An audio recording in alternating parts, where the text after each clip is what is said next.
شادی پر جو زیور ملتا ہے اس میں اس زیور کی زکوٰۃ کون دے گا؟ شوہر دے گا،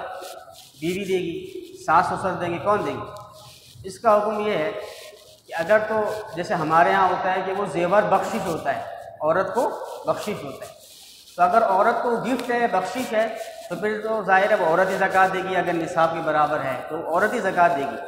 وہ الگ بات ہے کہ عورتوں کے پاس پیسے نہیں ہوتے تو وہ شوہر کو کہتی ہیں، شوہر زکوٰۃ دیتے ہیں، وہ شوہر کا احسان ہے، شوہر کا احسان ہے، ان کو احسان ماننا، اگرچہ نہیں مانتی لیکن احسان ماننا چاہیے کہ اس کا احسان۔ اور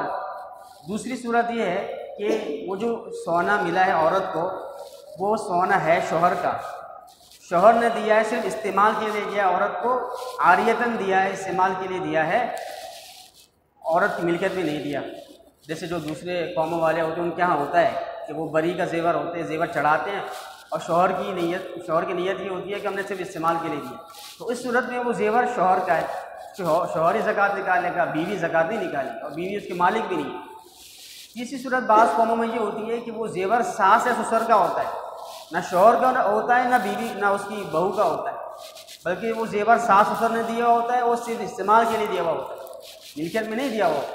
تو اس صورت میں کیونکہ ساس سسر کا وہ زیور ہے تو ساس سسر پہ ہی زکوٰۃ واجب ہوگی، نہ شوہر پہ واجب ہوگی، نہ اس کی بیوی پہ واجب ہوگی۔